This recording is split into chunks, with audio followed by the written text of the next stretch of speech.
2월 3일 정치부회 시작합니다. 대선을 34일 앞두고 여야 4당 후보가 잠시 후 첫 TV토론에서 맞붙습니다. 극심한 혼전 양상인 대선판을 흔들 막판 변수라는 점에서 뜨거운 공방이 예상되는데요. 후보들은 오늘 대체로 다른 일정을 잡지 않고 토론 준비에 매진했습니다. 특히 양자 토론이 무산된 이재명, 윤석열 후보의 난타전이 점쳐지는데 이 후보는 정책 역량을 내세우고 윤 후보는 대장동 의혹 등을 파고들 걸로 보입니다. 민주당 이재명 후보의 부인 김혜경 씨가 경기도 공무원에게 사적 심부름을 지시했다는 과잉 의전 논란이 뜨겁습니다.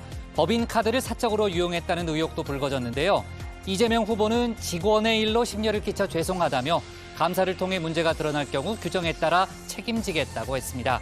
야당의 파상 공세 속에 민주당은 윤석열 후보의 부인 김건희 씨가 더 문제라고 주장했습니다. 오미크론 변이가 급속도로 번지면서 이틀 연속 2만 명대 코로나 확진자를 기록했습니다. 일주일마다 확진자 숫자가 2배로 뛰며 연일 역대 최다치를 기록하고 있는데요. 한 달 뒤엔 10만 명을 넘을 거란 예상도 나왔습니다. 동네 병원의 동참 등 오늘부터는 오미크론 대응으로 진료 체계도 바뀌었죠. 내일은 새 사회적 거리두기 조정안이 발표될 예정입니다. 오늘 준비한 소식 많습니다. 들어가서 본격적으로 정치부회의 문을 열겠습니다.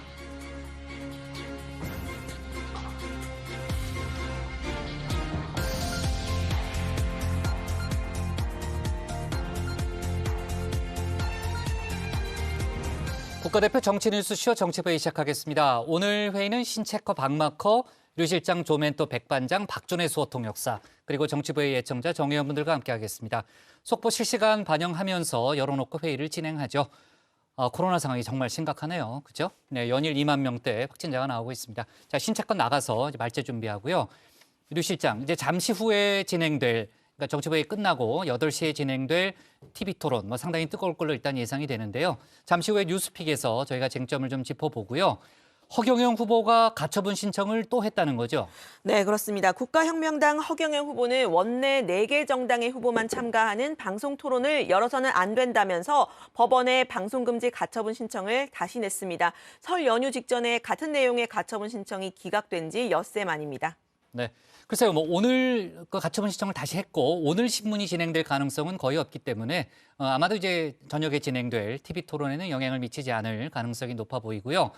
그러나 이재명 윤석열 후보의 양자 토론은 이제 가능성 없는 거예요? 네, 민주당과 국민의힘 모두 가능성 자체는 열어놓고 있지만요. 이 자료 지참 문제를 놓고 갈등이 컸던 만큼 당장 이 맞짱 토론이 성사되기는 쉽지 않아 보입니다. 또 다음 사자 토론은 21일에 열리는데 법정 토론 3번 외에 추가로 사자 토론이 진행되는 것도 어려울 거라는 시각이 많습니다. 네, 자 토론 관련한 사항은 저희가 이제 계속해서 관련된 속보를 좀 챙겨보고요. 어제 이제 이재명, 김동연 후보의 토론처럼 이렇게 좀 주제를 좁혀가지고 맞짱 토론을 할 수는 있겠죠.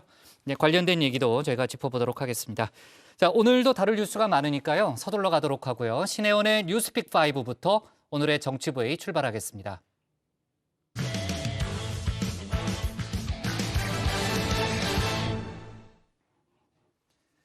이제 정말 대선이 한 달여 앞으로 다가왔습니다. 정확히 34일 남았는데요.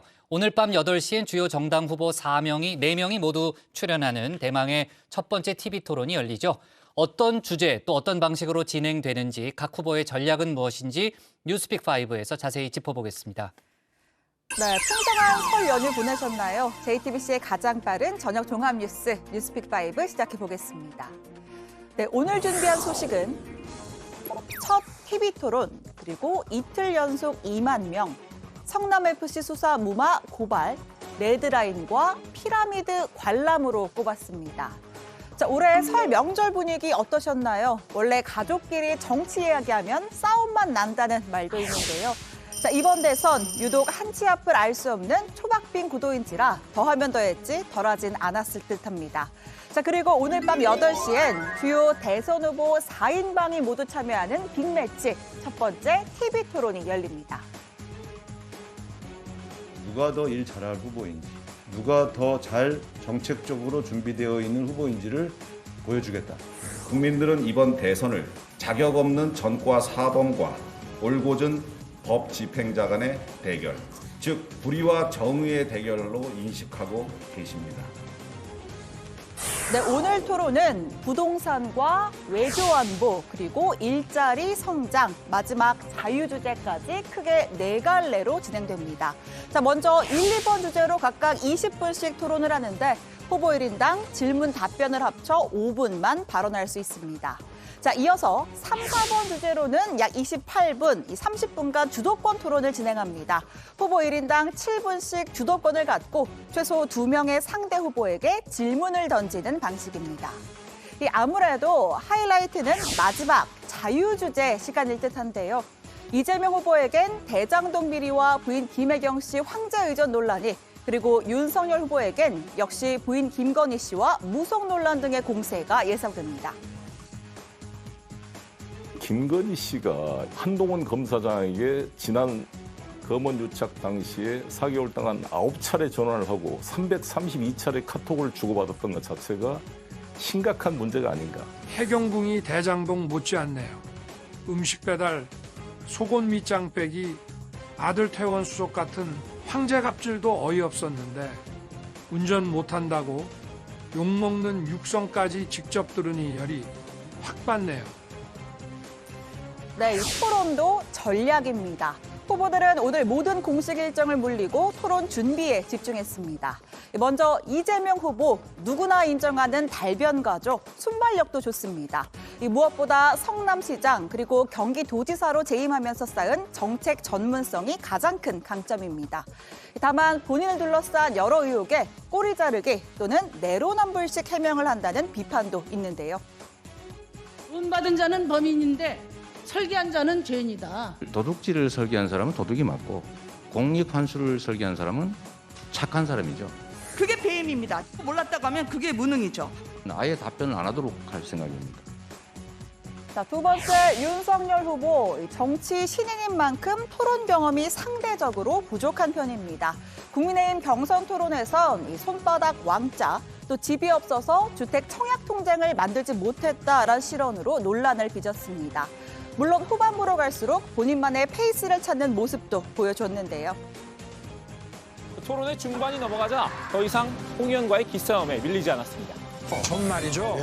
그렇게 당을 26년 지키셨다고 하면서 뭐 4선입니까? 5선입니까? 거기다 지사도 하시고 했으면은 좀 격을 갖추십시오. 현 후보님, 예. 내가 여태 토론하면서 현 후보님 궁지 몰린 적 한 번도 없어요. 아유, 정치 26년 하시고 왜 그렇게 에이. 하십니까? 그만. 네, 후보 확정 이후에는 현장 경험도 더 쌓았고 이번에야말로 제 실력을 보여줄 차례입니다. 전문 분야인 법조, 대장동 의혹 공세를 이어가면서도 본인의 정책과 공약도 충실히 전달하겠다는 각오입니다. 작년부터 토론을 하자고 그러길래 이거는 이제 허세라고 봤고요. 물어볼 게 어디 한두 가지가 아니지 않습니까? 제가 무슨 뭐 수사기관에서 조사하듯이 물어볼 수는 없지만 본인이 결제한 서류 이런 거 다 가지고 가야 되지 않겠습니까? 참고로 오늘 토론 자료 지참이 가능합니다. 앞서 이재명, 윤석열 두 후보의 양자 토론은 이 자료 지참 여부를 놓고 맞서다 결국 무산됐었는데요. 민주당은 지참 불가, 국민의힘은 지참 허용 입장이었습니다. 이 토론 자료 없으면 못하겠다라고 생떼를 써서 토론을 무산시켰습니다. 이 국민들께서는 윤 후보의 토론을 회피하려는 꼼수들을 모두 지켜보고 계십니다. 이재명 후보가 어저께 김동연 후보랑 토론할 때는 컨닝 페이퍼를 굉장히 많이 갖고 나왔다고 그러더라고요. 자기가 하는 컨닝 토론은 괜찮고 남이 하는 거는 좀 안 되고 그분의 기준은 항상 이중 기준이라서 굉장히 당혹스럽습니다. 중앙선거방송 토론위원회 규정에 따르면요, 이 토론자는 A4 용지 규격 이내에 서류와 도표, 그림, 그 밖에 참고 자료를 사용할 수 있다고 명시가 되어 있습니다. 이 안철수, 심상정 두 후보의 전략은 어떨까요? 두 후보 모두 대선 재수생인 만큼 상대적으로 여유가 있겠죠. 자, 안철수 후보의 경우 과거의 트라우마만 잘 극복해도 본전 그 이상을 가져갈 수 있을 거란 분석도 나옵니다. 그리고 안 후보는 이제 과거 본인이 사실 토론에서 크게 실수한 적이 있잖아요. 제가 MB의 아바타입니까? 밥철수입니까? 안철수입니까? 자, 이번에 무엇보다 안 후보는 도덕적으로 흠결 없는 없는 후보, 차별화된 후보라는 점을 부각시킨다는 전략입니다.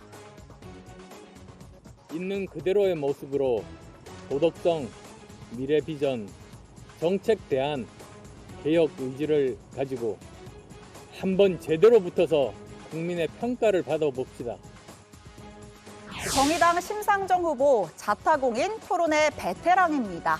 공격이면 공격, 방어면 방어, 이 논리적인 측면에선 크게 지적할 부분이 없습니다. 딱 하나 부족한 게 있다면 바로 존재감이죠. 공정한 기회와 규칙이 보장된다면 매일이라도 하고 밤을 새워서라도 비전과 정책을 두고 토론합시다. 네, 오늘 밤 8시입니다. 정의원분들도 다 같이 본방사수하시면서 내 맘속의 원픽 후보를 한번 꼽아보시죠. 두 번째 픽으로 가보겠습니다. 두 번째는 코로나 소식인데요. 이틀 연속 2만 명입니다. 코로나 신규 확진자가 이틀 연속 2만 명대, 역대 최다인 22,907명이 나왔습니다. 검사 양성률도 역대 최고인 10.9%를 기록했는데요. 검사자 10명 중에 1명은 양성이 떴다는 의미입니다. 이 전파력이 큰 오미크론 변이가 국내 지배종으로 확고히 자리 잡았습니다. 이 오미크론이 전파력이 빠르다는 특성을 가지고 있기 때문에 그 확진자가 크게 증가할 가능성이 있고요. 아무리 중증화율이 낮다고 하더라도 그에 따르는 위중증 환자의 절대수가 증가하는 문제가 있습니다.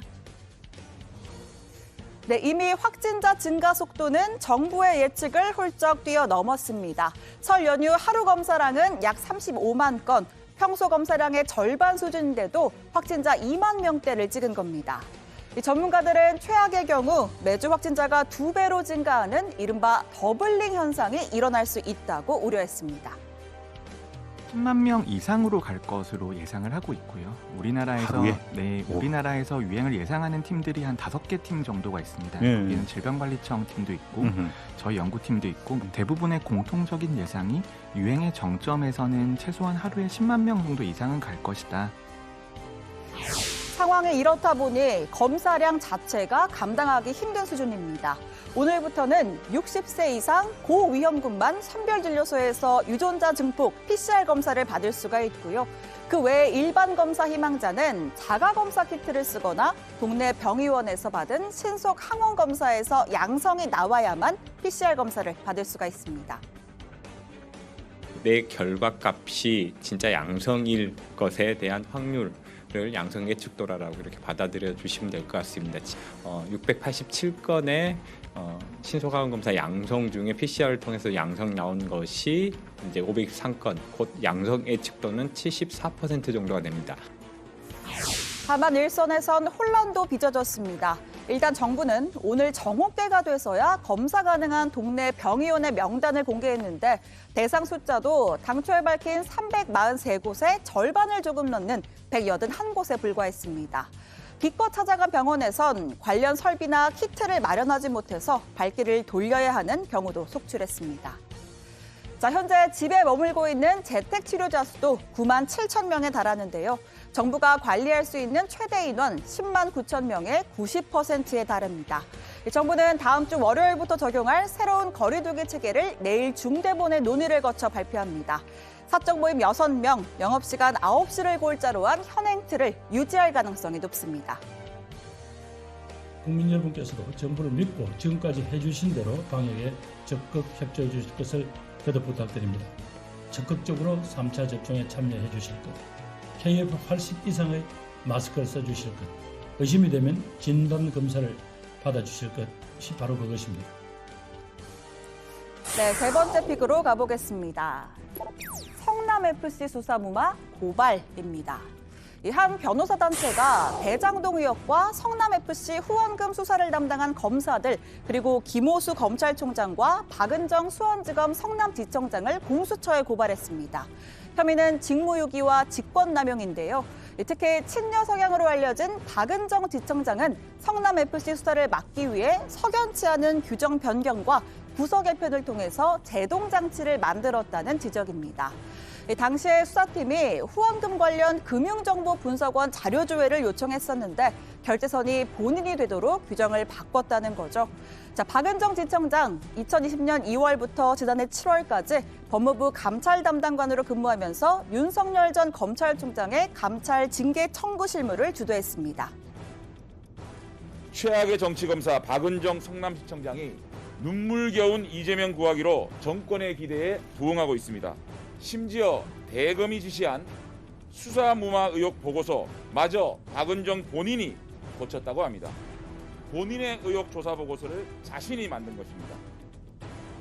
이 성남FC 사건은 민주당 이재명 후보가 성남시장으로 재직했던 당시에 부자원주로 있으면서 기업들에게 광고비 명목으로 160억 원을 내도록 해서 제3자 뇌물수수 의혹으로 고발이 된 사건입니다.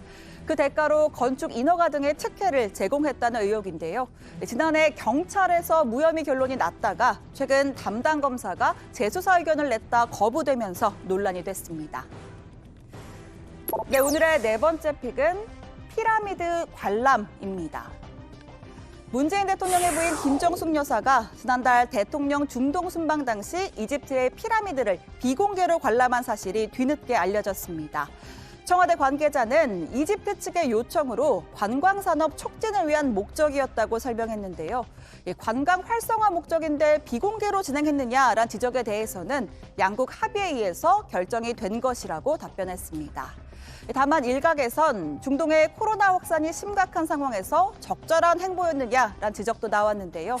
앞서 청와대는 중동 순방 수행팀에서 복수의 코로나 확진자가 발생했지만 이 사실을 투명하게 공개하지 않아서 논란에 휩싸이기도 했습니다.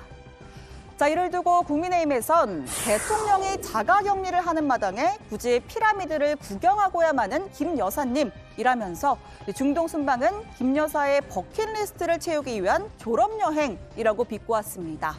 자, 이에 탁현민 청와대 의전비서관은 유적지 방문에 대해 어떤 음해나 곡해가 있을지 뻔히 예상이 됐다면서 이집트의 정중한 요청을 거절했다면 외교적 결례였다라고 반박을 했습니다.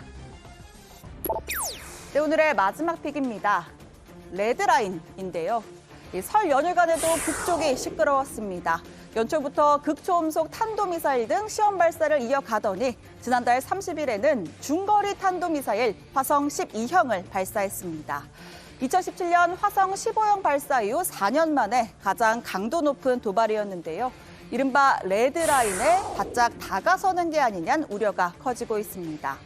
현지 시각 4일 소집된 유엔 안보리에서 북한에 대한 추가 제재를 결의할 경우 이걸 명분 삼아 미국 본토를 사정권으로 하는 ICBM 도발까지 단행할 수 있다는 전망이 나옵니다. 네, 목요일 뉴스픽 여기까지입니다. 들어가서 원픽도 꼽아보죠. 뉴스픽 5였습니다. 네, 오늘 저녁 8시 방송 3사 합동 초청 TV 토론회가 열립니다. 아까 이제 신체껏 설명했지만 이제 양자 토론이 추진이 되다가 이제 무산이 됐죠. 서로 이제 상대방 쪽에 책임을 돌리고 있는 그런 상황이고요. 이제 대선이 34일밖에 안 남았는데 첫 번째 TV 토론 상당히 열띤 토론이 예상이 됩니다. 아까 이제 진행 방식에 대해서 대체적인 설명을 했는데요. 각 후보들의 전략 또 오늘 전반적인 그 진행 방식은 어떤 거예요? 네, 오늘 거리두기만 아니었으면 저희 다 모여가지고 같이 보면 좋은데 좀 야근하고 싶은데 좀 안타깝다는 생각이 좀 들고요. 일단 오늘 토론은 혼자 남아서 보는 건 괜찮잖아요. 네, 그래도 괜찮은데 같이 또 보면 좋으니까. 네. 네. 어쨌든 토론회는 오늘 2시간 동안 진행이 되고요. 부동산과 외교 안보 주제에 대해서 20분, 그리고 일자리와 성장을 주제로 또 자유 주제로 각각 30분 정도 진행이 됩니다. 후보들이 돌아가면서 상대를 지목해서 물어보고요. 질문이든 답변이든 발언 시간의 총량이 정해져 있어서 고르게 의견을 밝힐 수가 있다고 합니다. 이재명, 윤석열 후보의 양자 토론 협상에서 쟁점이 됐던 참고자료 반입은 허용이 됩니다. 네. 자, 아무래도 이제 민감한 얘기는 자유 토론 때 많이 나오겠네요. 더멘토. 네, 아무래도 이 시간이 첫 토론의 성적표를 결정할 것으로 보이는데요. 각 후보의 전략도 조금씩 차이가 있습니다. 먼저 민주당 이재명 후보는 풍부한 행정 경험과 정책 역량을 강조하겠다는 입장입니다. 정책 능력을 보여주면 윤석열 후보가 대장동 등 집중 공세를 펴도 스스로의 발목을 잡을 거라는 분석입니다. 네, 국민의힘 윤석열 후보도 마찬가지인데요. 그 대장동 개발과 성남 FC 변호사비 대납 의혹 등 이재명 후보 관련 의혹 검증을 벼르고 있으면서도 자신이 최근 내놓은 정책 공약 알리기에도 집중하겠다는 각오입니다. 특히 현 정부와 차별화된 정책을 강조를 하고 이 후보가 내놓은 공약의 실현 가능성도 따져볼 계획이라고 합니다. 네, 다만 두 양강 후보 모두 형수 욕설 녹취나 이 김건희 씨 7시간 통화 녹취 등 네거티브 공방에는 조심스러워하는 분위기가 읽힙니다. 또 김혜경 씨 황제 의전, 법인카드 유용 논란이 불거지면서 커진 이 양측의 배우자 리스크에 대한 공세가 얼만큼 나올지도 관전 포인트 중에 하나입니다. 네, 정의당의 경우에는 심상정이 대신 물어드립니다라는 컨셉으로 시민들에게 TV토론에서 물어봤으면 하는 것을 조사를 미리 했다고 합니다. 양당 후보에 대한 의혹이 여전하다면서 국민들이 궁금해하는 것들은 TV토론에서라도 검증을 해야 한다면서 강한 공세를 예고했습니다. 네, 국민의당은 안철수 후보가 두 양강 후보와는 차별화된 자질과 인품, 도덕성을 갖춘 인물이며 정권 교체를 할 수 있는 적임자라는 점을 부각할 계획이라고 합니다. 과학기술, 청년, 국가개혁, 연금 정책 등 다른 후보들과 차별성이 있는 공약들을 어필할 것이라면서 준비된 대통령이라는 점을 확인할 수 있을 것이다 이렇게 설명을 했습니다.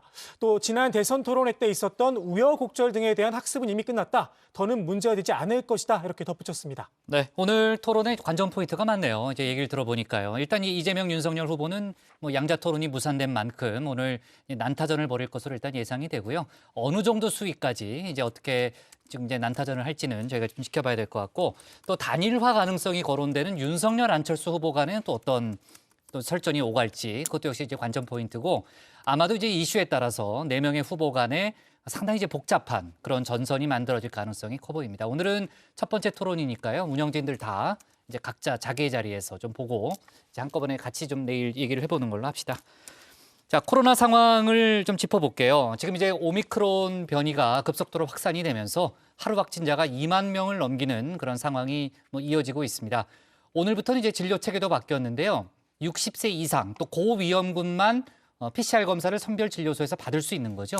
네, 그렇습니다. 오늘부터 대대적인 검사체계 개편이 이루어지는 건데요. 지금까지는 증상이 있는 사람 전원이 선별진료소를 가서 PCR 검사를 받을 수 있었는데 오늘부터는 만 60세 이상 또는 의사의 소견서가 있거나 감염 취약시설에서 근무하는 고위험군만 PCR 검사를 따로 받을 수가 있습니다. 네, 그러면 그 이외의 사람들은 자가키트 검사나 또는 신속 항원 검사를 받아야 되는 거죠? 네, 그렇습니다. 60세 이하이거나 고위험군이 아닌 일반 시민들은 자가 진단 키트에서 음성이 나오거나 또는 동네 병원에서 실시한 신속 항원 검사에서 양성이 뜰 경우에만 PCR 검사를 받을 수 있습니다. 만약 집에서 자가 검사 키트로 검사를 했는데 양성이 나왔다 그러면 키트를 제품에 함께 든 폐기물 비닐봉투에 넣어서 선별 진료소로 가져가시면 됩니다. 아, 자가 검사 키트도 가져가면 PCR 검사를 받을 수 있다는 얘기고요. 내일 방역 당국이 새 거리두기 조치를 발표하는데 현행 조치를 연장할 가능성이 일단 커 보이죠. 네, 일단은 그렇습니다. 이 사적 모임 최대 6명 그리고 식당, 카페 등 밤 9시까지 영업 이 두 가지를 골자로 한 현행 거리두기가 다음 주 이후에도 연장 적용될 전망입니다. 자, 오늘 확진자 수가 22,907명이었고요. 이틀 연속 2만 명대인 데다가 역대 최고를 또 경신했습니다. 지난달 26일에 처음으로 일일 확진자가 1만 명을 넘어선 후에 일주일 만에 2배가 넘게 뛴 겁니다. 글쎄요, 저희가 이제 지난주 금요일에 이제 정치부회의 할 때도 제가 더블링 효과를 얘기했는데 또 2배로 뛰었어요. 그러니까 더블링 효과가 계속해서 나타나고 있네요. 그렇습니다. 심지어 어제 오늘 이 확진자 숫자가 설 연휴여서 검사량이 평소의 절반, 한 35만 건 정도였는데도 네. 불구하고 나온 숫자거든요. 그래서 앞으로 이 검사량이 증가하고 명절에 이동 효과까지 더해지면 이 2배로 뛰는 더블링 추세가 더 빨라질 수 있다는 전망도 나옵니다. 전문가들은 이번 달 말쯤에 확진자가 10만 명대까지 나올 거라고 전망했습니다. 10만 명까지 지금 예상이 나오는 이제 그런 상황이고요. 글쎄요, 내일 새 거리두기 조치가 발표가 되는데 일단은 이제 현행 거리두기 조치가 연장될 가능성이 이제 커 보인다는 그런 얘기를 신채커가 했지만은 상황이 이 정도라면은 좀 강화될 수도 있는 거 아니에요? 뭔가 이론적으로는 그럴 수도 있는데요. 근데 그렇다고 이제 현재 상황에서 이 거리두기 강화로 인한 그 방역 효과가 그다지 크지 않은 데다가 소상공인이나 자영업자의 그 영업 손실 그리고 또 사회 경제적 피해 부담을 감수를 해야 하기 때문에 이 강화 카드를 꺼내기가 쉽지는 않은 상황입니다. 결국 현행 거리두기 조치는 2주 더 연장될 가능성이 큰데요. 정부는 오늘까지 일상회복지원위원회 전문가들의 의견을 수렴한 다음에 내일 오후에 방역 전략 회의에서 최종 거리두기 조정안을 조율해서 발표한다고 합니다. 네. 자, 오늘 밤 진행되는 TV 토론 관련한 얘기는요, 저희가 잘 정리해서 내일 정치부회의에서 자세히 다루도록 하겠습니다. 신체커가 고른 오늘의 원픽은 뭡니까? 네, 오늘의 원픽은 이렇게 잡겠습니다. 오늘 밤 첫 TV 토론 빅매치, 누가 웃을까입니다.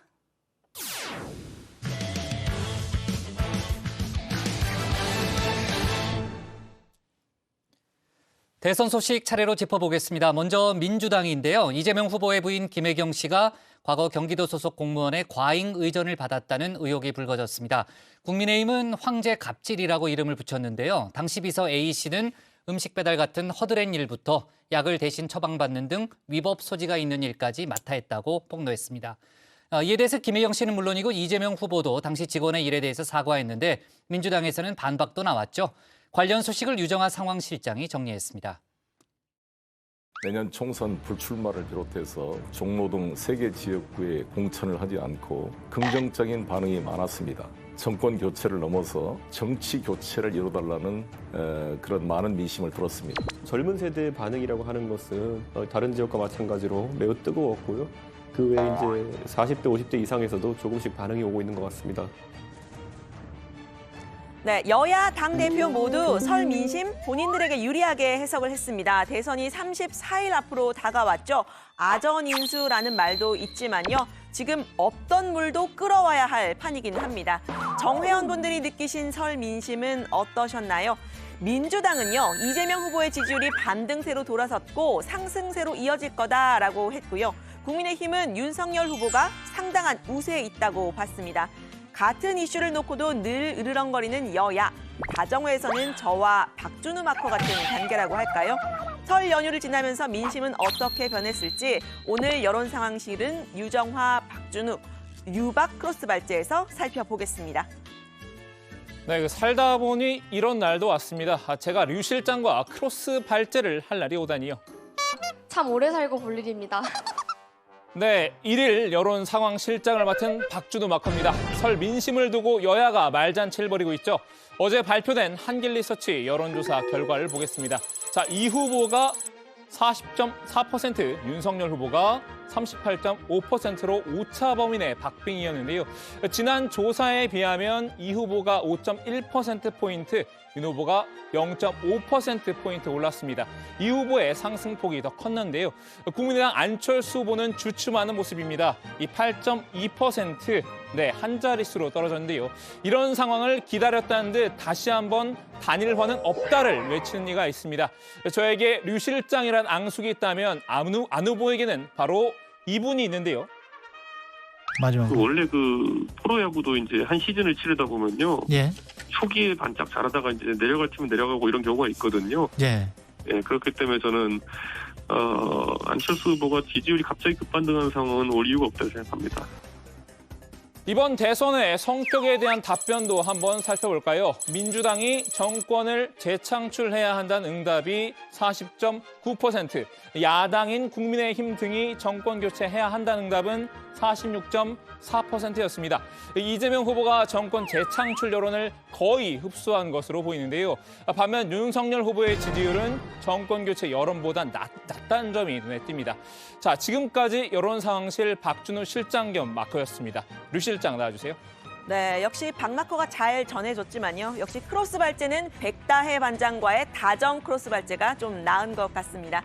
설 연휴의 밥상 민심, 이 TV 토론이 좌우할 거다라고 봤지만요. 결국 무산이 됐죠. 대신에 다른 논란이 불거졌습니다. 이재명 후보가 경기지사 시절 소속 공무원이 부인 김혜경 씨의 의전을 맡았다는 이른바 의전 갑질 의혹입니다. 이재명 후보 부인 김혜경 씨의 불법 갑질 사례가 낱낱이 드러나고 있습니다. 문진표 대리 작성부터 대리 처방, 음식 배달, 속옷 정리, 아들 태운 소속 등의 심부름까지 국민과 국가를 위해 봉사해야 할 공무원에게 몸종 부리듯 갑질을 했다니 김혜경 방지법이라도 나와야 할 것 같습니다. 네, 의혹을 좀 더 자세히 살펴보면요. 2018년 당시에 5급 사무관 배 모 씨의 지시를 받은 7급 별정직 공무원 A 씨가 김 씨의 사적 용무를 처리했다고 한 언론사에 제보를 한 겁니다. 배 씨가 김 씨의 약을 대신 알아봐달라라고 하면 A 씨가 약을 처방받아서 김 씨의 분당 순회동 집으로 이렇게 직접 전달하고 사진을 찍어서 보고를 했다고 하는데요. 음식 배달이나 속옷 정리 같은 심부름도 시켰다고 합니다. 두 사람의 대화를 한번 보시면요. 배 씨가 이 쇠고기 구매 대행을 시킵니다. 안심 4팩을 얘기해 놨다. 사진을 보내달라라고 하자 A 씨는 이렇게 소고기 사진을 직접 보내는데요. 가격표를 떼고 아이스박스에 넣어달라 이런 구체적인 지시까지 이어집니다. 지난해 6월에 이 후보 부부가 경남 창원을 방문했을 때 식사를 의전하는 지시가 있었다고 하는데요. 부인 김 씨의 요구가 있었다는 내용도 들어 있습니다. 들어보시죠. 사장님이 내일 사각 올려달라고 했죠. 그거 점심 때 올릴 거 없을까? 지원주 가서 그거 결제를 카드마다 하고 결제하고 나서 올리겠습니다. 네, 일단 문제는 배 씨가 A 씨에게 일반 공무원의 업무라고 보기 어려운 것까지 지시를 했다는 겁니다. 처음에 관련 논란을 부인하던 배 씨는 논란이 이어지자 사과 입장을 냈는데요. 이 후보 부부에게 잘 보이고 싶어서 스스로 과잉 충성을 했다는 겁니다. 어느 누구도 시키지 않은 일을 A 씨에게 요구했습니다. 이 후보를 오래 알았다는 것이 벼슬이라 착각했고 이 후보 부부에게 잘 보이고 싶어 상식적인 선을 넘는 요구를 했습니다. 앞으로 다시는 이런 일이 일어나지 않도록 반성하며 살겠습니다. 네, 부인 김혜경 씨도 입장문을 냈습니다. 있어서는 안 될 일이었다면서 비서 A 씨를 생각하니 마음이 아린다. 모든 것이 제 불찰이라고 했습니다. 배 씨와 친분이 있어서 도움을 받았지만 늘 도움을 받은 건 아니라면서 국민께 송구하다라고 했는데요. 포괄적으로 책임자로서 사과를 한 겁니다. 하지만 논란은 계속됐습니다. 약을 대리 처방받았다면 의료법 위반 사항이죠. 배 씨는 음식 배달 등 심부름은 인정했지만 약을 대신 받은 건 김 씨를 위한 게 아니라 본인이 복용하려고 했던 거다 해명을 했습니다. 늦은 결혼과 임신에 대한 스트레스로 남몰래 호르몬제를 복용했다라는 개인사까지 밝혔는데요. 그런데 이 A 씨가 타온 약이 갱년기 여성을 위한 약이라는 게 알려지면서 논란이 된 겁니다. 국민의힘은 이런 해명이 말이 안 된다면서 자업자득이라는 논리를 폈습니다. 사실 변명하기가 좀 어려울 것 같아요. 우리 사회가 권력 사유화하는 것에 대해서 굉장히 민감하고 엄격하게 대처하는 추세이기 때문에 근데 이제 이것도 자업자득이다. 민주당이 배우자 문제를 굉장히 키웠잖아요.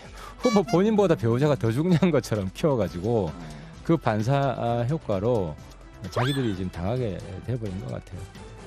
네, 또 다른 논란도 있습니다. 음식 배달 등 심부름에 든 비용을 개인 카드로 먼저 결제를 했다가 법인카드로 다시 결제를 했다는 의혹입니다.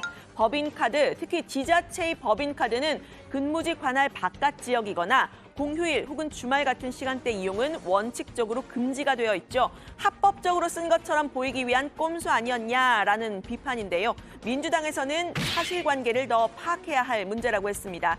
일단 이 과정에서 후보와 후보 부인은 관여하지 않았다고 선을 그었는데요. 예, 그것도 한번 사실관계를 좀 더 파악해 봐야 되지 않을까 싶고요.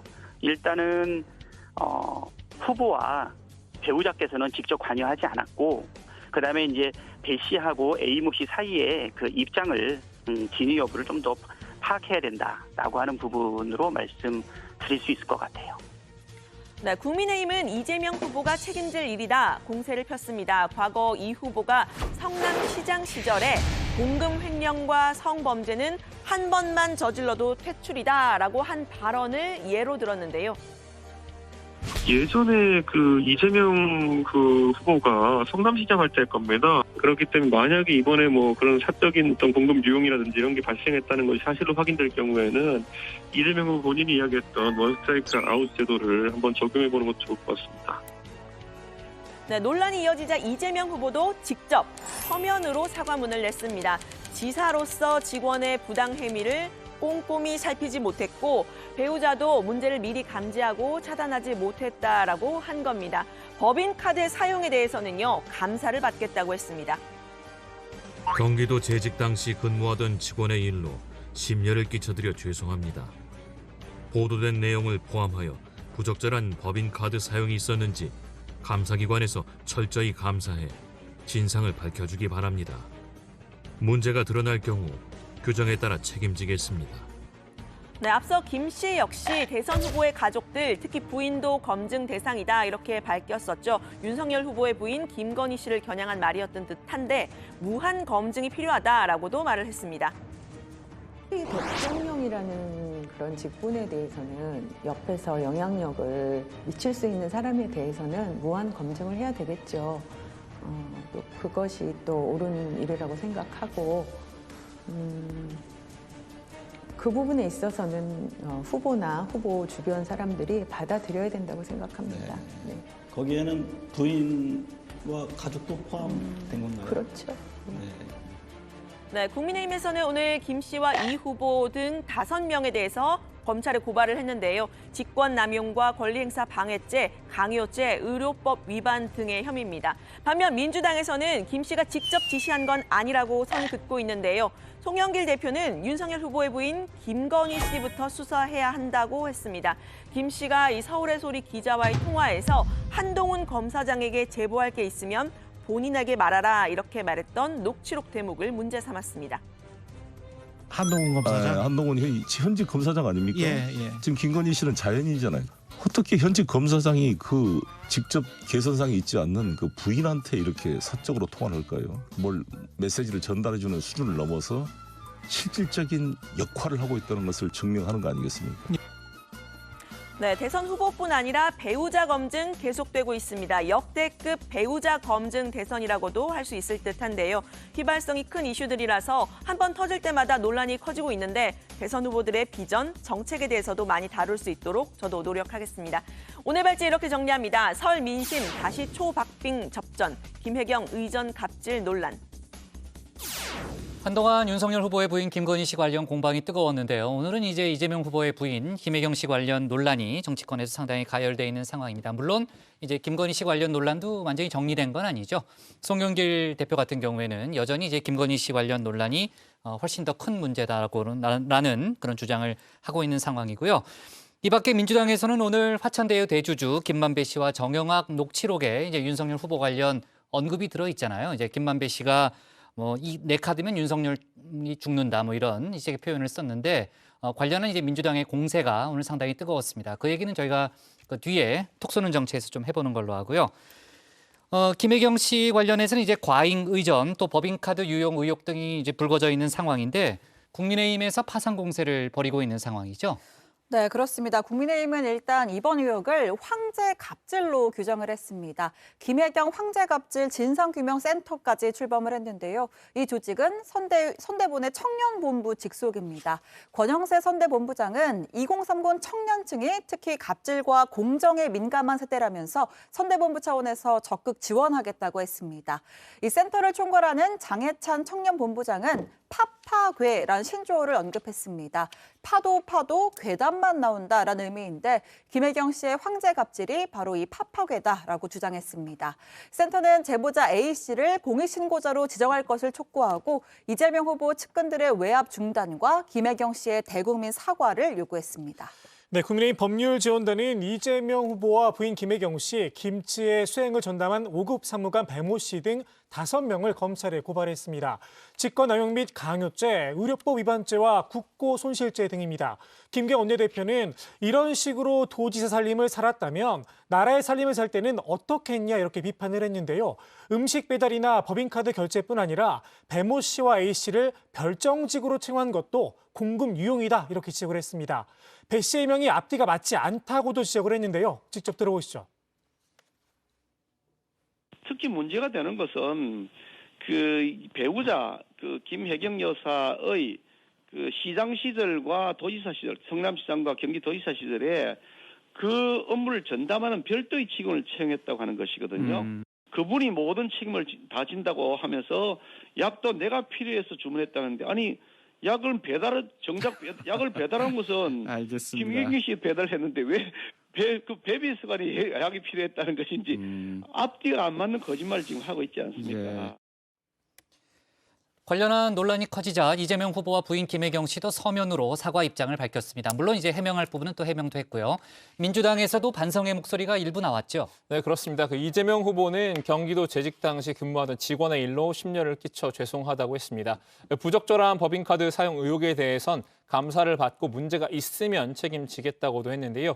부인 김혜경 씨도 모든 것이 저희 불찰이라면서 책임 당사자로서 사과를 했습니다. 당사자인 배모 씨도 잘 보이기 위해 일종의 과잉을 했다라고 고개를 숙였는데요. 민주당 윤건영 의원은 설령 몰랐다고 하더라도 세심하게 살폈어야 한 것 아닌가 싶고 사과할 부분은 사과하고 반성할 부분은 반성해야 한다고 했습니다. 네, 반면 김혜경 씨가 직접 갑질에 관여한 건 아니라는 주장도 나왔습니다. 방송인 김어준 씨인데요.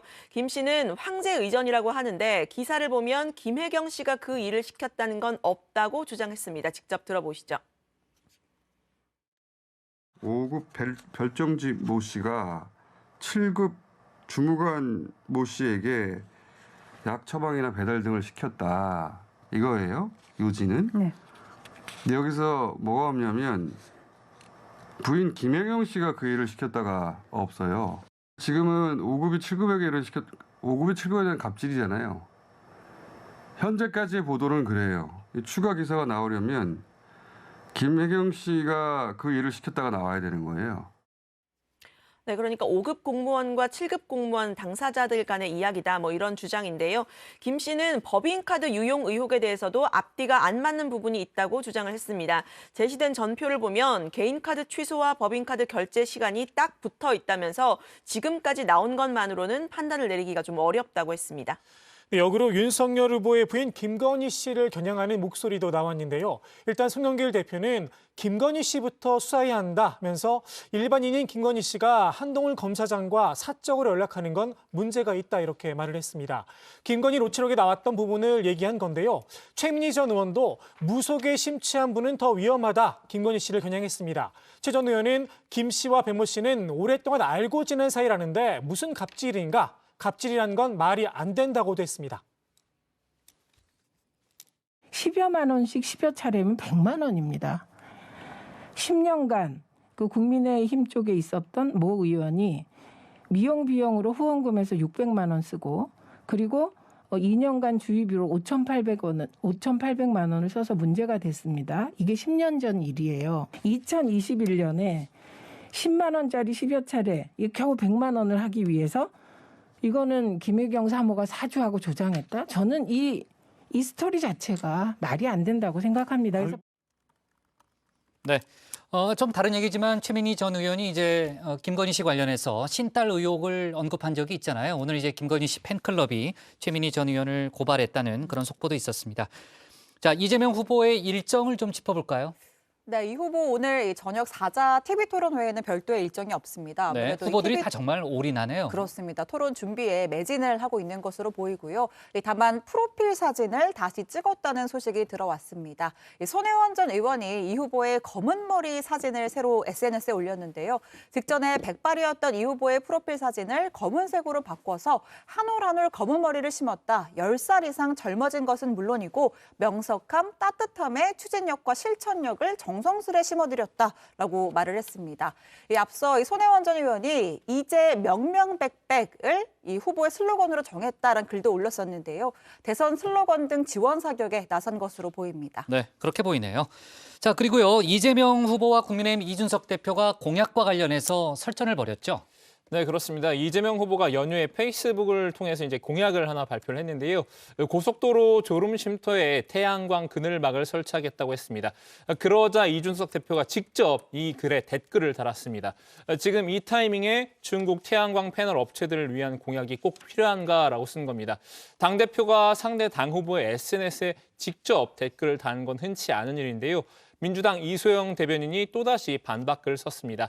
자꾸 이런 식으로 팩트 왜곡해서 선동하면 곤란하다. 이 대표가 중국산 부품 많이 들어간 전기차 탄 것도 친중인가라고 한 겁니다. 네, 댓글 논란은 때 아닌 친중 논란으로 번졌는데요. 전용기 대변인 역시 이 대표식의 태양광은 친중 프레임은 사실관계가 잘못됐을 뿐 아니라 국가 경제와 기업에 도움이 안 된다고 했습니다. 그러면서 이 대표는 악플러가 아니다. 제1야당 대표라는 분이 이런 식의 댓글 공격을 일삼는 건 안타깝다라고 했습니다. 정의당 심상정 후보 역시 이 대표를 겨냥해서 재생에너지 현실에 대한 무지를 넘어서 윤석열 후보와 국민의힘이 기후위기에 대한 진지한 고민이 있는지 의심하게 된다 지적을 했습니다. 네. 아까 이제 박마커도 얘기했지만 이준석 대표가 직접 이재명 후보의 SNS에 들어가서 댓글을 단다는 거죠? 네, 그렇습니다. 네, 직접 정말 게시글 이례적인 아래 댓글 달았습니다. 그런 일이네요. 네. 네. 그리고요. 앞서 제가 얘기했지만 지금 이제 김만배 정영학 녹취록 관련해서 이제 민주당이 이제 윤석열 후보를 공격하고 있다는 그런 얘기도 했는데요. 정치부에 시작하기 전에 이제 속보가 하나 들어온 게 있죠. 검찰이 황무성 전 성남도시개발공사 사퇴 강요 의혹을 받아온 이재명 후보 관련해서 여러 가지 이제 의혹이 있었는데 무혐의 처분을 했다는 거죠. 네, 그 검찰이 그러니까 오늘 황무성 초대 성남도시개발공사 사장에게 그 사직서 제출을 압박했다는 의혹이 제기된 이재명 후보와 그 정진상 민주당 선대위 비서실 부실장 그리고 유동규 전 성남도시개발공사 기획본부장에 대해서 모두 불기소 처분을 내렸습니다. 서울중앙지검은 사건 관계자들의 진술, 녹취록, 사직서 등 모두 종합해서 고려를 한 결과 유한기 씨가 이 후보나 정 부실장 등과 공모해서 황 전 사장의 사직을 강요했다거나 직권을 남용했다고 볼 만한 증거가 없다고 밝혔습니다. 네, 검찰은 또 황 전 사장 명의의 사직서는 본인이 작성하고 전달한 것이고 개발사업 공모 지침서도 결제 과정에 비춰볼 때 위조했다고 볼 만한 증거가 없다고 했습니다.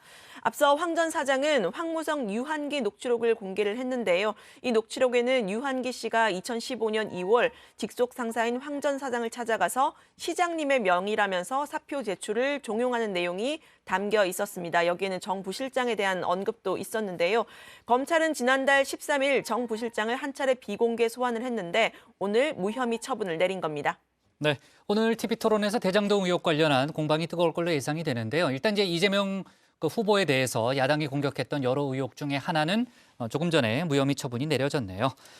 자, 오늘 발제 이렇게 정리하겠습니다. 설 민심 다시 초박빙 접전, 김혜경 갑질 의전 논란으로 제목을 잡겠습니다. 다음은 조익신 멘토의 톡 쏘는 정치로 가겠습니다.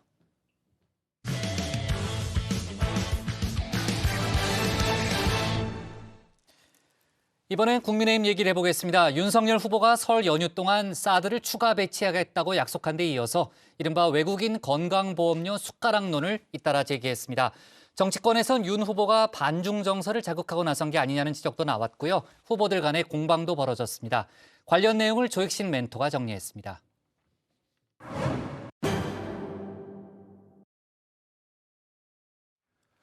후보 단일화 없이 승리하겠다. 국민의힘과 윤석열 후보가 이른바 자강론에 무게를 싣고 있죠. 혼자 힘으로 승리하려면 지지율에서 확실한 우위를 보여줘야 합니다. 윤 후보가 설 연휴 기간 꺼내든 카드, 보수 진영 결집입니다.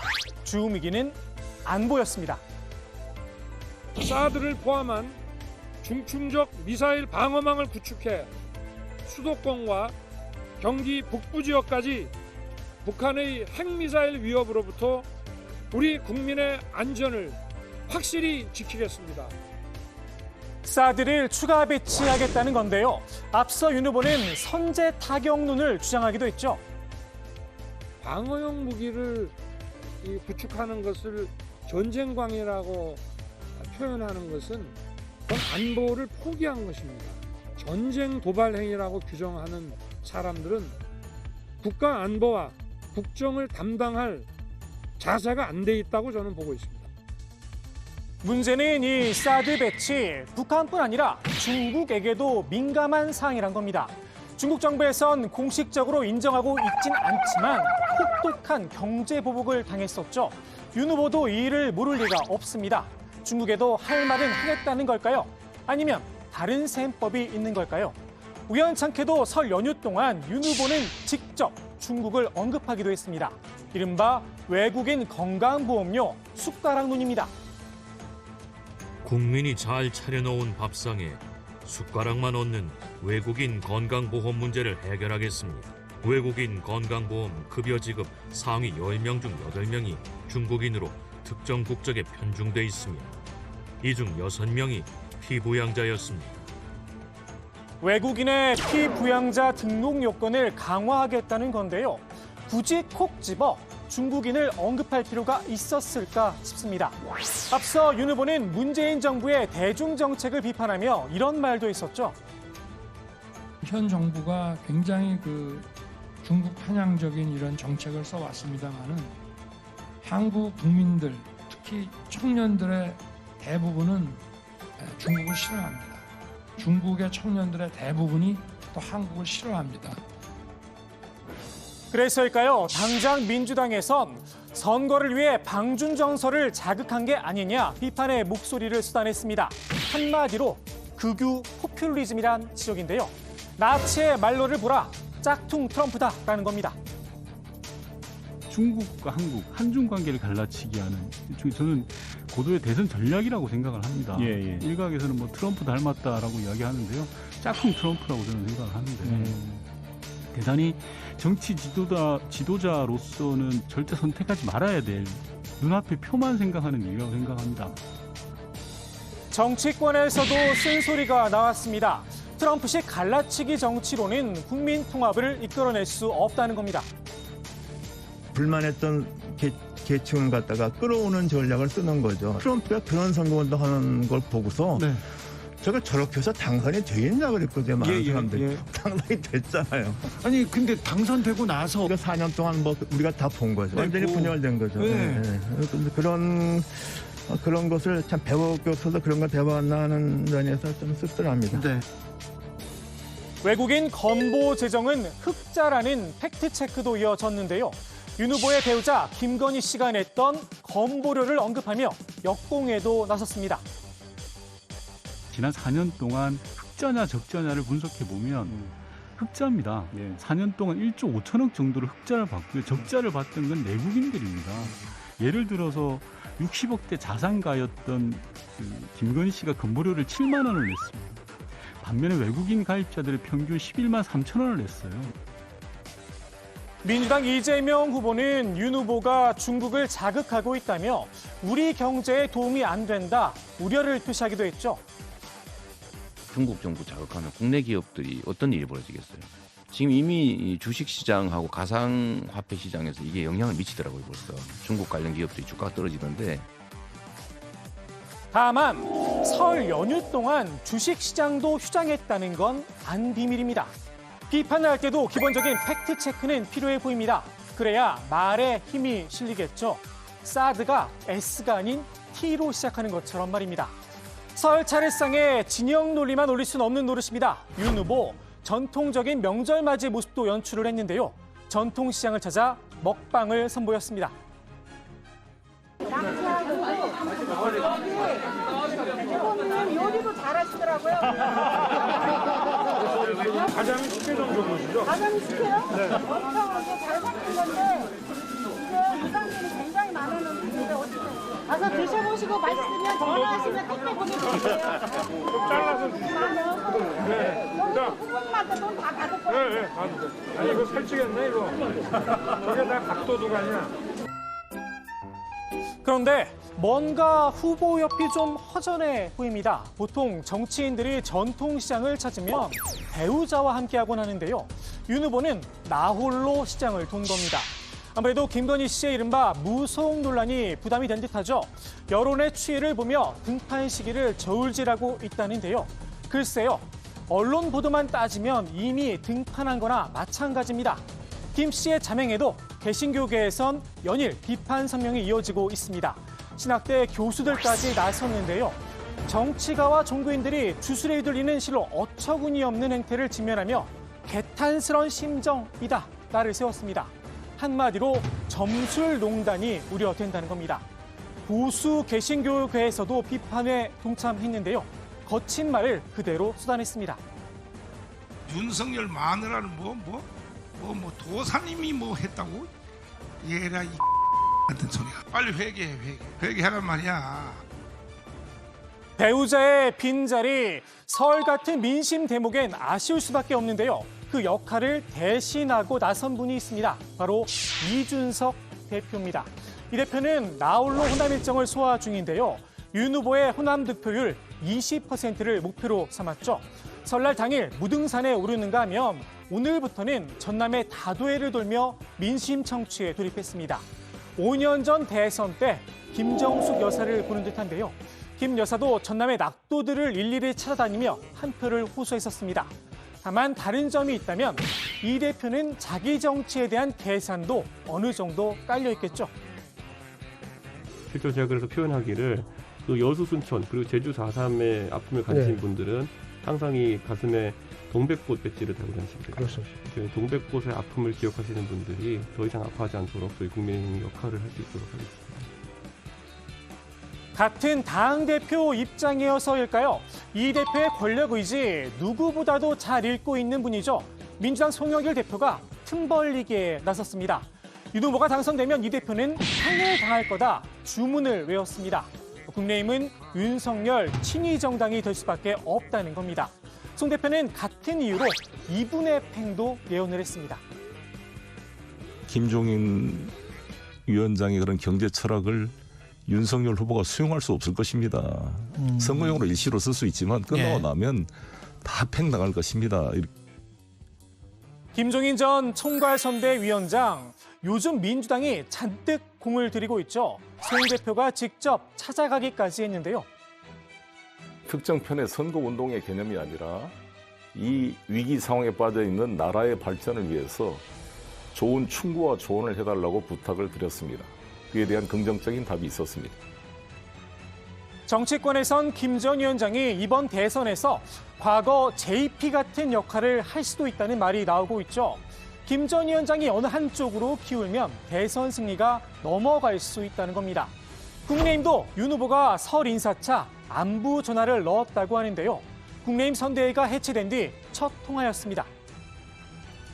정권 교체의 당위성을 여러 차례 설파해오신 김종인 위원장이기 때문에 선거를 앞두고 어떤 김종인 위원장께서 이재명 후보에게 유리한 정치적 행보라든지 이런 것을 하실 생각이 없을 겁니다. 몸값이 한껏 높아진 김 전 위원장. 적극적인 구애에 나선 민주당의 역할이 컸죠. 민주당에게 묘수일까요? 패착일까요? 정치는 움직이는 생물인 만큼 일단은 추이를 좀 더 지켜봐야 할 듯합니다.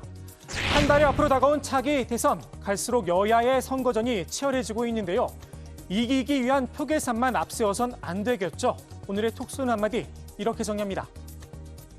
어떻게 이기는지가 아니고 왜 이겨야 하는지가 중요한 거지. 네. 자, 앞서 이제 민주당 이재명 후보의 저희가 이제 머리색 얘기도 좀 했었는데 국민의힘 윤석열 후보가 대선 슬로건을 확정 지었다는 거죠? 네, 그렇습니다. 이 슬로건이 국민이 키운 윤석열, 내일을 바꾸는 대통령이라는 문구입니다. 이 국민의힘은 비정치인이었던 윤석열 후보가 지금의 자리에 서게 된 모든 과정이 오롯이 국민들의 뜻이었기에 국민이 키운 윤석열이라는 표현을 사용했다고 밝혔습니다. 여기에 현실적이고 실천적 변화를 통해 국민의 삶 속에서 국민이 마주할 내일을 변화시키겠다는 후보의 의지와 약속을 담았다고 덧붙였습니다. 네. 윤 후보가 오늘 1000만 낚시인을 겨냥한 29번째 심쿵 공약도 발표했죠?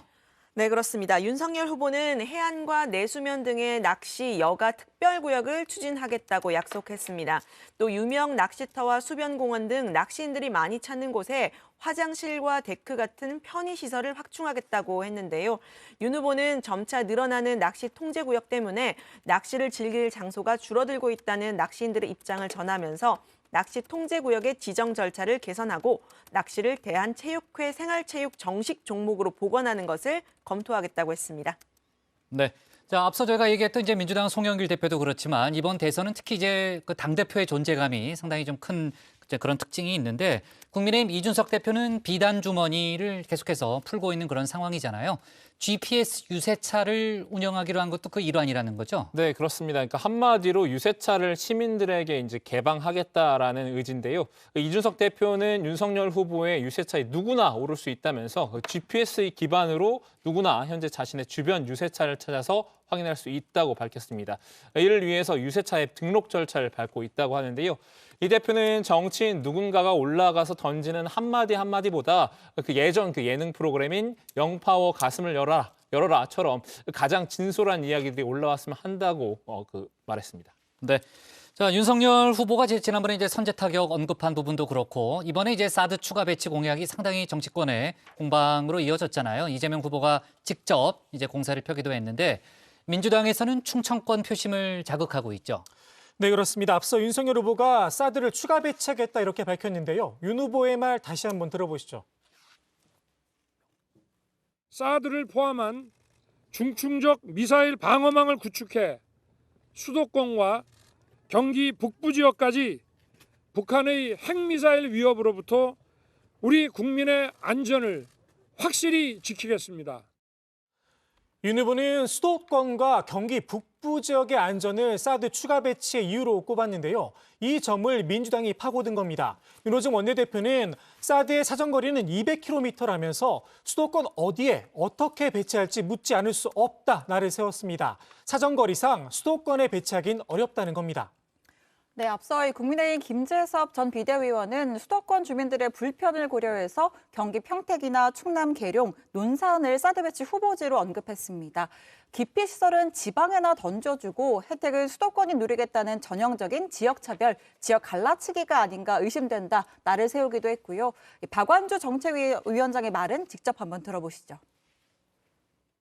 사드 전자파 영향력이 휴대폰만큼 미미하다는 윤 후보는 애꿎은 충청 지역이 아니라 본인의 집 앞에 배치하고 수도권 방어에 사력을 다하길 강력히 공고드립니다.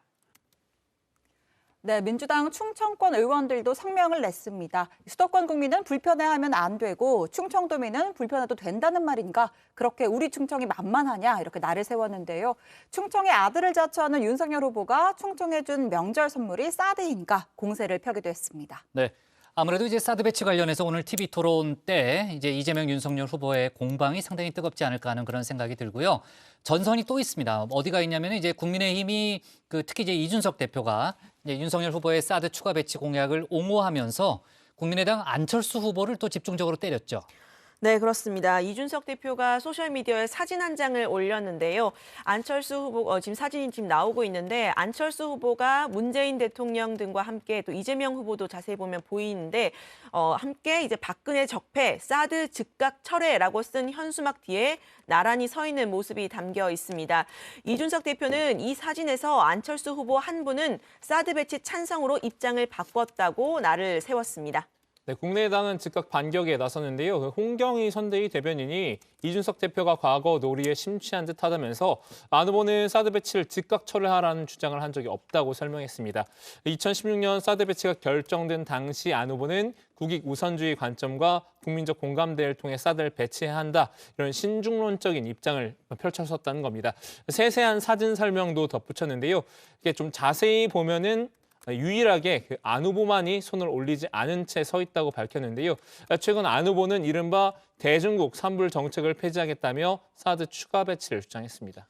국민의당의 반박에 이어서요. 이준석 대표가 다시 또 재반박을 했다는 거죠. 그렇습니다. 이 대표는 공당의 해명이 현수막 앞에서 사진을 찍었지만 손을 안 들었으니 반대 안 한 거다라니 놀랍다면서 꽃은 그런데 왜 들고 있는 건가라고 맞받았습니다.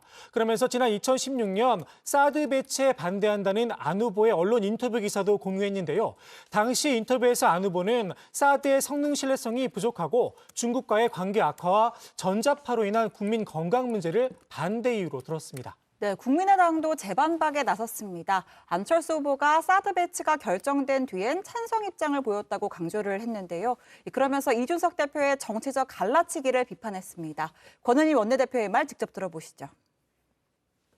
찬성과 반대를 이념화하는 그래서 갈라치기를 하는 모습이 저는 상당히 위험하다고 보는데 이거는 기존의 보수들이 이 남북 갈등과 이 대결을 이념화하는 전형적인 이 보수의 모습이고 보수가 안보를 선거의 꽃놀이패로 이용하는 그런 모습입니다.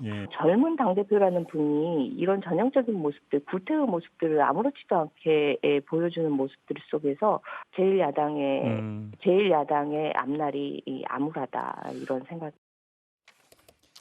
네, 저희가 이제 뒤에 또 얘기를 해보겠습니다만 단일화 관련해서도 지금 이제 이준석 대표와 안철수 후보 간에 상당히 날선 신경전이 오가고 있잖아요.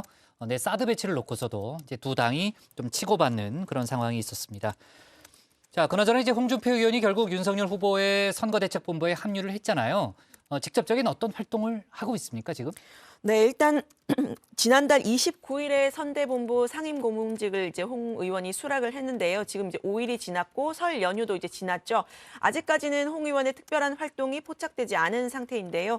홍 의원 측 관계자는 선대본부에서 아직 특별한 선거운동 요청이 없는 상태라면서 조용히 지역구를 왔다 갔다 한다라고 근황을 전했습니다. 지역구 이제 대구를 말하는 건데요.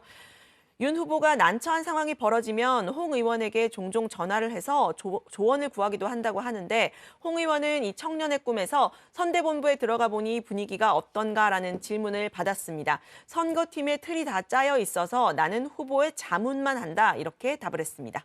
홍 의원이 상임 고문직을 수락한 이후에 윤 후보를 향한 메시지가 순화된 점은 주목할 만한 대목인데요. 홍 의원은 그 청년의 꿈에 윤 후보에 대한 그 비난을 쏟아낸 한 게시물에 이 네거티브는 이제 그만이라고 답하기도 했습니다. 또 윤 후보가 대통령이 된다면 나라는 어떻게 발전할까요? 라는 글에는 어느 정권이 들어와도 제 역할이 있을 거다라고 답을 달았습니다. 네. 홍준표 의원이 이제 시 낙화를 이제 그 본인의 SNS에 올렸고 관련해서 이제 조멘토가 지난주에 선대본부에 들어가는 거 아니냐라는 그런 예측을 했는데 조멘토의 예상이 맞았고요. 홍 의원이 선대위 합류한 게 대구 중남구 보궐선거에 국민의힘이 이제 무공천을 결정했잖아요. 그것과 좀 관련이 있는 거 아니냐는 그런 해석도 많이 나오죠. 근데 그 홍 의원이 이 지역에 자신의 측근 인사 공천을 윤 후보에 요구를 했었다가 거절당했었던 바 있죠. 하지만 국민의힘이 무공천을 결정을 하면서 홍 의원 측근이 무소속으로 출마해 생존할 가능성이 생겼기 때문입니다. 여기에 홍 의원의 대구시장 출마설도 돌고 있는데 출마 여부는 이 대선이 끝난 이후에 결정하겠다는 게 홍 의원의 입장입니다. 네, 그동안 이제 윤석열 선대위에 많은 일들이 있었잖아요. 김종인 총괄 선대위원장이 떠나고 선대위가 해체되는 그런 좀 일도 있었는데 윤석열 후보의 최근 행보를 보면은 글쎄요, 뭐 야권 단일화보다는 당내 원팀을 이루는데 좀 주안점을 두고 있는 거 아니냐라는 이제 그런 해석이 가능해 보이고요. 일단 홍준표 의원 문제를 풀었으니까 다음은 유승민 전 의원이다 이런 얘기가 많이 나오네요. 네, 그렇습니다. 윤 후보로서는 경선 패배 이후로 잠행 중인 유승민 전 의원의 공개 지지를 이끌어내는 게 마지막 퍼즐로 꼽히는데요. 유 전 의원은 국민의힘 지지세가 약한 중도층과 3040 세대에 상대적으로 큰 영향력을 가진 정치인이라는 점에서 윤 후보의 취약점을 보완해 줄 수 있을 거다. 이렇게 윤 후보 측은 기대하고 있습니다. 또 특히 경제 안보 분야의 전문성을 가진 유 전 의원이 정치 신인으로서 정책 역량을 입증할 기회를 충분히 얻지 못한 윤 후보와 힘을 합칠 경우에 시너지 효과가 있을 것이다. 이런 전망도 나옵니다. 네, 다만 두 사람이 지난 경선 과정에서 대척점에 서서 거칠게 충돌한 데 따른 감정의 앙금 미처 해소하지 못한 것이 원팀의 장애물로 거론되기도 합니다. 윤 후보는 설 연휴 중에 유 전 의원에게 직접 전화를 했지만 연결되지 않았던 것으로 알려졌는데요. 유 전 의원은 최근 윤 후보는 물론 측근들의 연락에도 좀처럼 응하지 않는 것으로 전해집니다. 일각에서는 유 전 의원과 가까운 유이동 의원이 당 정책위의장이 선임된 것이나 오신환 전 의원이 윤 후보 일정을 밀착 마크하고 있는 것이 관계 개선에 물꼬를 트는 계기가 될 수 있다는 관측도 나옵니다. 네. 자, 이제 대선이 34일 앞으로 다가왔고 남은 변수로는 역시 이제 단일화와 TV 토론이 꼽히잖아요. 그 단일화 관련해서 이제 이준석 대표와 안철수 후보 측이 날선 공방전을 벌이고 있고요. 오늘 TV 토론에서 이제 윤석열 또 안철수 후보가 어느 정도의 또 공방전을 벌이는지 그 부분도 상당히 이제 관측할 만한 그런 부분이라고 할 수 있는데 일단은 이준석 대표가 안철수 후보를 상당히 강한 언어로 지금 공격을 하고 있고 또 공격이 이어지면은 국민의당 대변인단이나 권은희 원내대표가 또 맞받아치는 그런 상황이 반복되고 있는 거죠. 네, 그렇습니다. 이제 국민의힘 이준석 대표 그리고 국민의당 권은희 원내대표가 서로 단일화에 관심이 없다면서 상대를 향한 공세 수위를 높이고 있는 건데요. 특히 이준석 대표는 단일화 이슈를 중심으로 안철수 때리기에 집중하는 모양새입니다. 어제 JTBC 뉴스룸 인터뷰에서는 더불어민주당과 국민의당 안철수 후보의 결합은 상상 가능한 범주라면서 안 후보가 또다시 차선 변경을 해서 민주당 쪽으로 가신다면 놀랍지도 않고 별로 기대도 없지만 지켜보겠다 이렇게 말을 하면서 안 후보를 비꼬기도 했습니다. 오늘은 국민의당 권은희 원내대표가 이 대표에게 반격을 가했는데요. 직접 들어보시죠. 이준석 대표가 단일화와 관련된 자가 발전을 하고 있는데 이런 부분들을 이야기를 하면서 단일화의 어떤 이슈를 제기를 하고 그 이슈에 대해서 어떤 그 반응이 있으면 그 반응에 대해서 바꿔봐라. 단일화에 대해서 생각하고 있지 않았느냐. 뭐 이런 식으로 단일화를 끊임없이 계속 자가 발전을 하고 있습니다. 이제 단일화 자가 발전을 멈추시고 그 후보에게 집중을 하시고 도대체 국민의힘의 후보와 국민의힘의 이준석 당대표는 닥치고 정권 교체 빼고 어떤 대한민국으로 끌고 갈 것인지 국민들의 삶을 어떻게 나아지게 할 것인지에 대해서 단 한마디의 말도 없습니다. 권 원내대표는 단일화는 없다고 단언하고 있죠. 이준석 대표가 단일화 척도로 온라인 광고 계약, 유세차 계약 이런 것을 거론한 것에 대해선 그런 부분을까지 굳이 저희가 설명해야 하느냐면서 이미 계약을 했다고 말했습니다. 대선 완주를 목표로 해서 이미 광고, 유세차 계약 등을 다 마쳤다는 뜻입니다.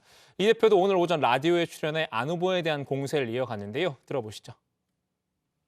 저희는 굉장히 냉철하게 이제 데이터나 이런 걸 바라보고 단일화를 바라보고 있습니다. 그렇기 때문에 예를 들어 단일화가 실제 선거에 도움이 되느냐부터 저희는 상당히 의구심을 가지고 보고 있거든요. 뭐 처음 지난주쯤에 한 2주쯤 전에 안철수 후보가 일시적으로 우리 후보의 지지율이 빠지는 부분을 이제 받으면서 다소 의기양양해하면서 이제 여러 얘기를 했지만은. 그 뒤에 보시면 그분이 지금까지 많은 선거 나와 상상했던 것처럼 기고만장해가지고 결국엔 또 지지율 또 하락세를 겪지 않았습니까? 저는 그런 과정도 뭐 저희는 예측했고 그렇기 때문에 앞으로도 단일화를 통해 가지고 저희가 이득을 볼 만한 상황이 있을까라는 의구심을 가지고 있습니다. 네, 뭐 신체가 할 말이 있어요? 제가 오늘 그 뉴스픽에서 오늘 다들 기대하고 있는 이 대선 후보 TV 토론에 대해서 언급을 했었잖아요. 네. 그러면서 이제 선관위가 주재하는 법정 토론이다라는 말씀을 드렸는데 오늘 아니죠. 오늘 방송사가 오늘은 선관위 주재 법정 토론이 아니고 이 선거법 82조에 따라 언론기관이 주관하는 후보자 토론회입니다. 그래서 법정 토론에서는 제외가 된다는 것을 법정 토론은 21일 날 그렇습니다. 시작이에요. 네, 정정해서 말씀드리겠습니다. 네, 자 좋습니다. 그 안철수 후보는 뭐 직접 본인이 뭐 좀 대응하지 않고 이제 원내대표나 이제 대변인단이 좀 나서는 그런 모양새인데 오늘 안철수 후보는 어떤 하루를 보냈나요? 네, 안철수 후보는 공개 일정 없이 오늘 저녁 토론 준비에 집중하고 있는데요. 오늘 중앙선대위 모두 발언도 서면으로 대신을 했습니다. 안 후보는 기득권 양당 후보들이 비호감과 자격 미달의 끝판왕을 보여주는데도 누군가가 묻지마 투표를 강요한다면 그건 국민 학대다라고 밝혔는데요. 두 당 가운데 어느 당이 정권을 잡든 또 5년간 나라가 분열되고 국민이 편갈라 싸울 거라는 건 국민 모두가 아신 일이다. 뻔히 그렇게 될 줄 알면서 굳이 그 길을 갈 이유가 있는가라고 반문하기도 했습니다. 네, 이렇게 안 후보가 토론 준비에 매진하는 동안 안 후보 가족들이 발벗고 유세에 나섰습니다. 안 후보의 부인 김미경 씨와 딸 안설희 씨가 오늘 오전 광화문역에 나가서 1시간 동안 출근길 시민들에게 새해 인사를 했는데요. 지난달 23일 입국한 설희 씨가 이렇게 직접 유세에 나선 건 처음입니다. 그 장면 한번 보시죠. 저기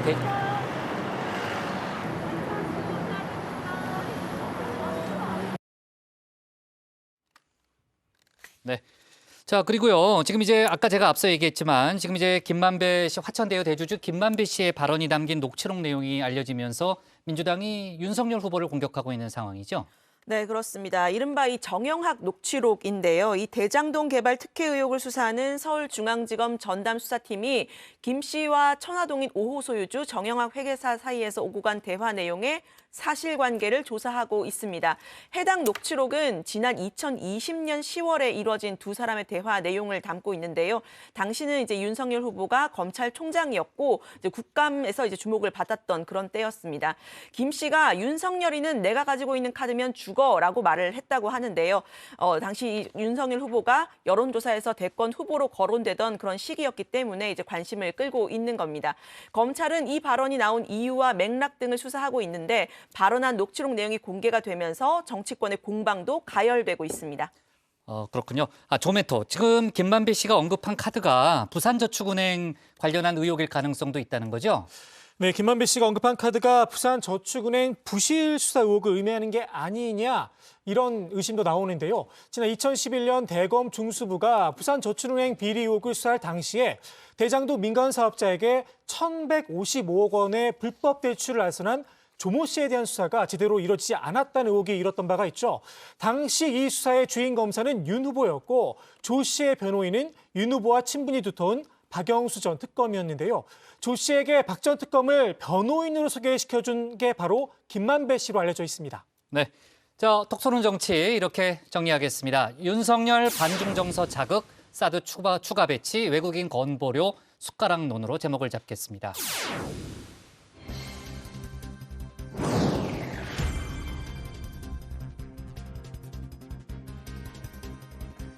놓쳐선 안 될 뉴스들을 쉽고 빠르게 전해드리는 백다혜의 이 시각 다정회입니다. 지금 시각 5시 49분인데요. 이 시각 다정회 소식들 먼저 키워드로 살펴보겠습니다. 네, 오늘의 첫 번째 소식의 키워드는 부모 찬스입니다. 국토교통부의 기획조사 결과 공시가격 1억 원 이하의 주택에 대해 법인과 외지인 등의 단타 거래가 급증한 것으로 확인됐습니다.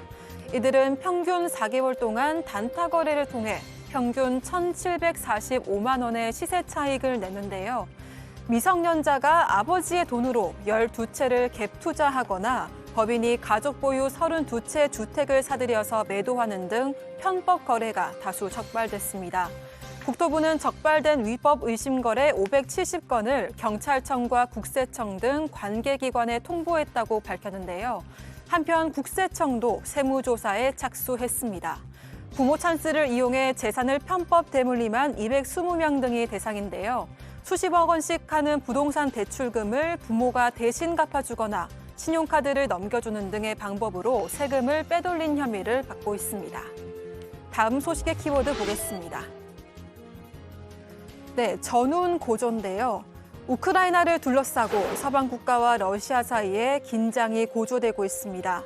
미국이 러시아의 우크라이나 침공 가능성에 대비해서 자국 병력 약 3,000명을 동유럽에 추가 배치했습니다. 미 육군의 최정예 부대 82 공수사단으로 구성된 2,000명은 우크라이나와 국경을 맞댄 폴란드에, 독일에 주둔해온 미군 1,000명은 루마니아에 배치될 예정입니다. 러시아군이 크림반도와 벨라루스 등에서 우크라이나를 둘러싸고 있는 것에 맞대응하는 성격인데요. 또 미국은 이와는 별도로 지난주 미군 8,500명에 대해서는 동유럽 파병을 준비하라는 대기 명령을 발령했습니다. 러시아는 강하게 반발하고 나섰습니다. 근거 없이 이뤄진 파괴적인 조치는 군사적 긴장을 더하고 정치적 결정의 여지를 좁힐 뿐이라고 비난했습니다. 마지막 소식의 키워드는 우유 테러입니다. 다중 이용시설로 분류되는 편의점은 현재 사회적 거리 두기 지침에 따라 밤 9시부터 오전 5시까지 취식이 금지되어 있습니다. 그런데 편의점에서 근무 중인 아르바이트생에게 한 남성 손님이 우유를 집어던지는 황당한 사건이 일어났습니다. 손님에게 밤 9시가 넘어서 먹는 게 안 된다고 안내했더니 그럼 손님을 왜 봤냐며 우유를 던지고 도망간 건데요. 영상에는 우유값이 아르바이트생의 머리를 맞고 터지는 모습이 고스란히 담겨 있습니다. 사고를 당한 아르바이트생은 경찰에 신고했지만 3주가 넘도록 연락을 받지 못하고 있다고 토로했습니다. 지금까지 이 시각 다정이었습니다. 오늘 정치부에는 여기까지입니다. 저희는 내일 오후 4시 30분에 다시 찾아뵙겠습니다. 토론 봐봐요. 다 챙겨봅시다.